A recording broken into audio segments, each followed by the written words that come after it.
Welcome back to Dusting History. This is a picture I found at the State Library of New South Wales of Louis Armstrong arriving at Mascot at the airport in New South Wales.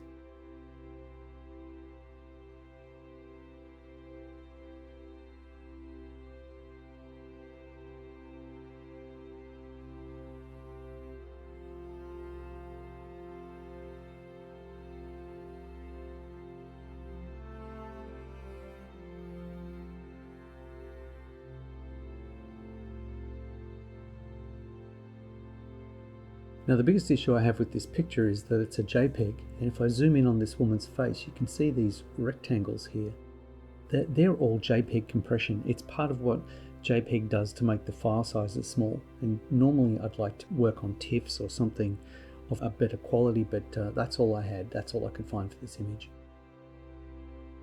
So to counter that, I'm going to use a neural network filter. And you can see second from the bottom it says JPEG artifact removal. So I'll zoom in here so you can see her face and click that. Now it takes a while, so I'll jump forward and you can see there when I toggle on and off, it's done a pretty good job of dithering away those artifacts and using sort of AI to try and create a more seamless image.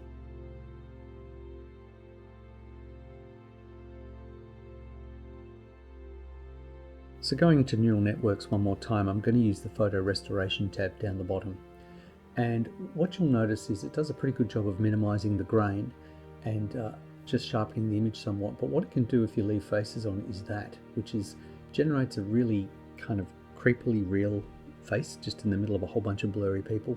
So you'll see I'll leave that off and just put a tiny bit of photo restoration on this image. Next I'll use a little bit of shadow highlights and try to just see if by pulling up the highlights here I can reveal a bit of the sky.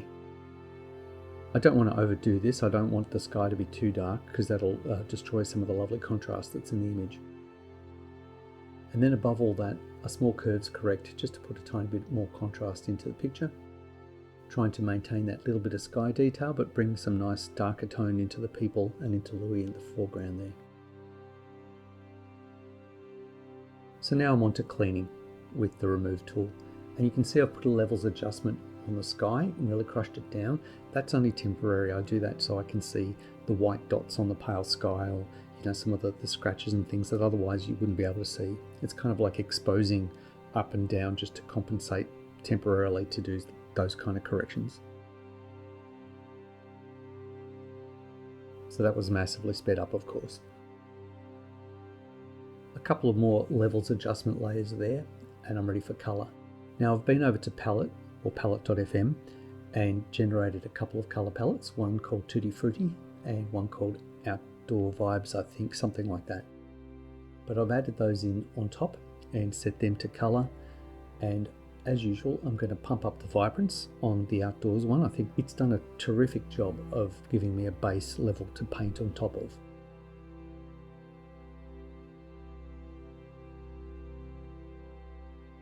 Now I'm just going to select all the black and white elements of the comp and put them in a separate folder just to keep the layers a bit more organized. And I'll generate a new layer on top, set that to color, and now I can start painting.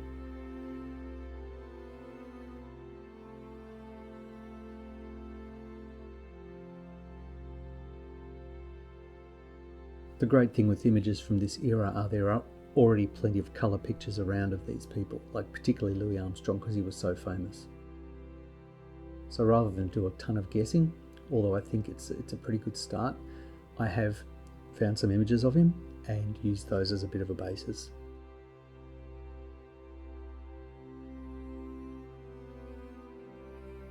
Now I'm starting to struggle a little bit with the trumpet, so again, references come to the rescue.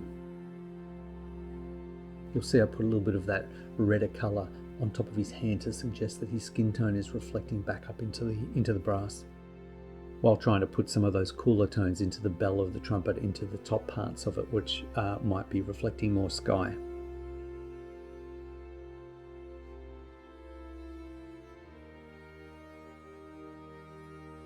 Top marks to Palette FM for suggesting a blue suit for him too, because every bit of reference I looked for, he tended to wear a lot of blue suits.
Now you'll see when I paint these wooden posts, these painted posts and the steel bars, I'm sort of keeping the colour a little bit muddled. I'm keeping a base level colour, but I'm trying to introduce some browns and some greens, things to suggest rust, things to suggest a little bit of mould growing around or moss, and some sort of old nails in the wood that may have rusted and streaked a little brown.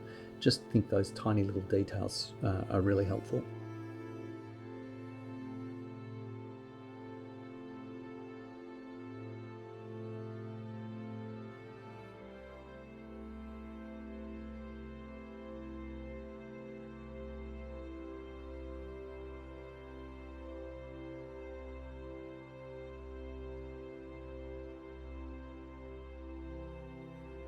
And you can see when I get to his shoes here, I add some blue from the sky to suggest a sort of shiny leather.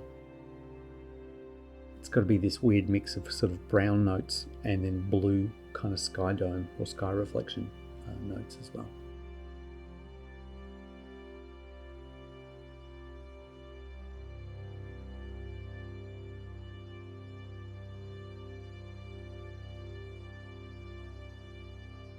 Alright, a little quick paint of the concrete just to even out the colour under everybody's feet before I get started.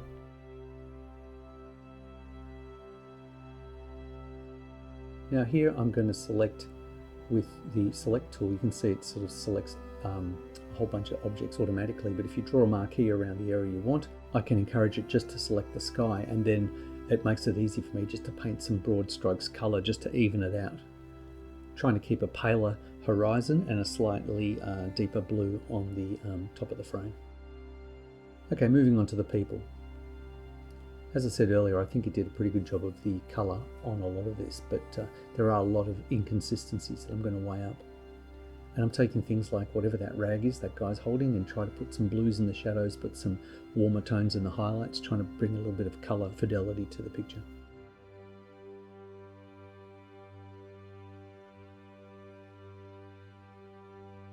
You can see that woman's underarm is bright yellow and her shoulders purple, and there's a whole bunch of that sort of stuff I'll work my way through.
Now some of you may have noticed I'm just painting skin tone and dress colours on top of the wire, the chicken wire. I'm very aware of the fact I'm doing that, so what I'm going to do is come back and do the wire later, but as a separate layer on top, so I can keep painting the people behind and then do a separate pass on the fence as its own layer.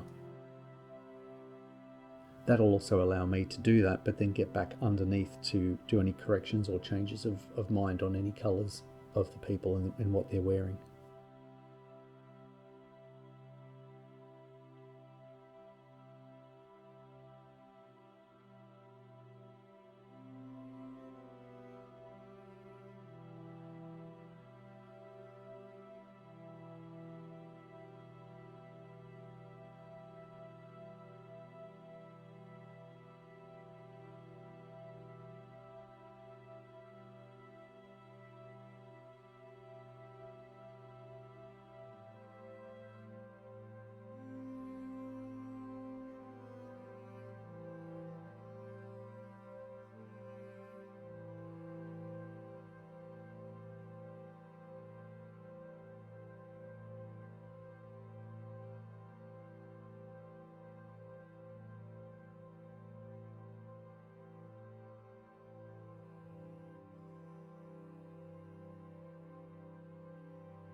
Alright, I've pretty much got to the end of the image over here, which is terrific. I think all the people are looking a lot crisper.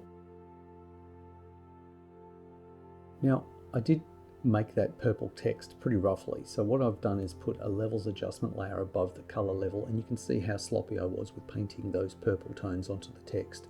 So just doing a quick pass.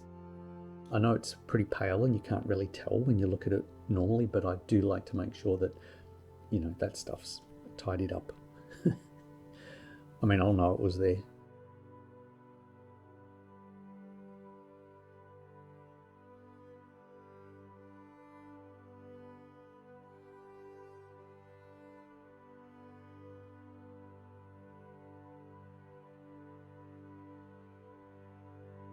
Now this last section, I've spared you the boredom. I've actually sped it up enormously, but I do go through now and paint a steel color over every wire of the whole fence, the whole way across. You can see I'm working, as I said, on another layer on top, just so that I can turn this up or down or change the color of it or get in behind it to change the people.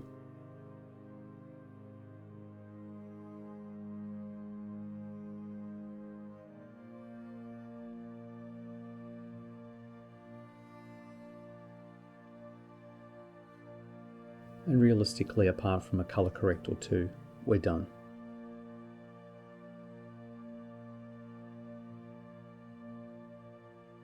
Great picture, really iconic, I love it.